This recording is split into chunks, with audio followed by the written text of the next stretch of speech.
Sir, open the bag. Now. The young TSA officer's voice cut through the quiet hum of the airport. Passengers nearby glanced over, sensing something was off. A man in a sharply pressed uniform, white gloves, shoes polished to a mirror, stood motionless before the security table. His face was unreadable, his posture perfect. The man was Staff Sergeant Michael Hayes, a tomb guard of the unknown soldier, one of the few who had dedicated his life to guarding the resting place of those whose names history had forgotten. But today, he wasn't on parade ground. He was on his way home, and what he carried inside that plain black bag would soon silence an entire terminal.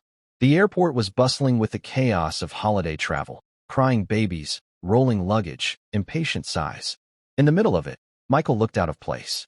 Too still, too composed, like a statue carved from discipline and duty. Across from him stood Officer Ryan Blake, a new security staff member barely into his 20s. His badge gleamed, but so did his nervousness. He'd just been promoted to checkpoint supervisor, and today he was determined to prove himself. Sir, I'm going to need you to open that, Ryan repeated, tapping the soldier's bag. Michael's voice was calm, deep, respectful. I can't, sir. Its contents aren't to be handled outside of ceremony. Ryan frowned. No exceptions. Everyone gets searched. He folded his arms, the way he'd seen his superiors do.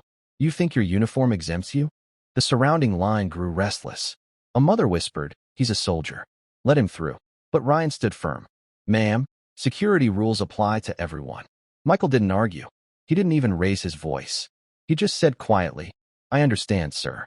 But please, handle it with care. Ryan unzipped the bag. Inside was a folded American flag, perfectly creased, wrapped around a small mahogany box. A faint metallic sound came from within.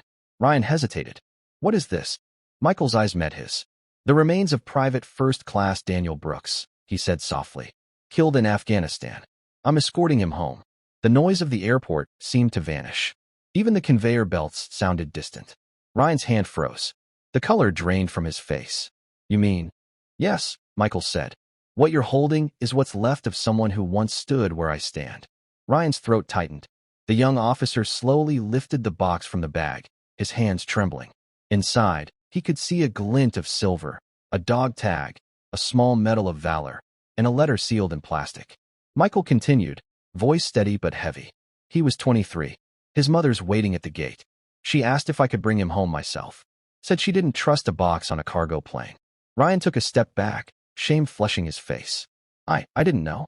I was just doing my job. I know, Michael said gently. And I was just doing mine.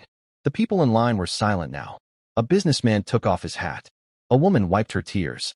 Even the conveyor scanner beeped quietly, like it understood it wasn't supposed to interrupt. Ryan cleared his throat. Sir, I'm so sorry. Please go ahead. But Michael didn't move.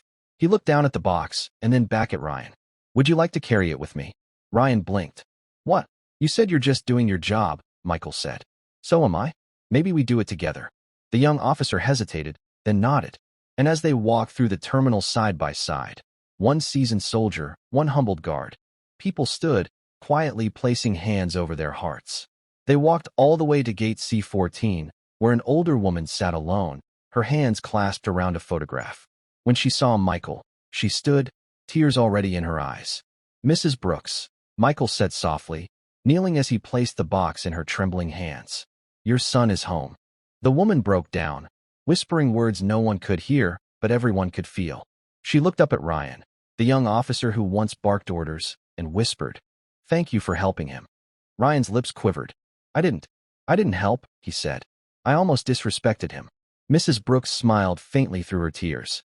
You learned. That's what matters. After the handover, the three stood together in silence as the announcement overhead called for boarding. Passengers paused, giving space for the moment. It wasn't an official ceremony, but in that corner of the airport, it felt sacred. As Michael saluted, Ryan found himself doing the same. Not because anyone told him to, but because his heart demanded it. For the first time, he understood what the word duty really meant. Later, after the family had boarded and the flag-covered box was carried away with care, Ryan approached Michael again. Sir, he said quietly, I used to think this uniform, this badge, meant authority. But now I see, it means responsibility. Michael smiled faintly. We all learn that lesson one way or another. He adjusted his gloves, ready to leave. Take care of your post, Officer Blake. Every place is sacred when you serve with respect. Ryan watched him walk away, shoulders straight, head high, moving through the crowd like a silent guardian of something far greater than himself. And though no one said it aloud, everyone who witnessed that moment carried it home. The reminder that sometimes true honor doesn't shout. It stands in silence, wearing white gloves, carrying a fallen hero home. Sometimes the quietest people carry the loudest truths. If this story touched your heart, subscribe and comment your country below to honor those who serve in silence.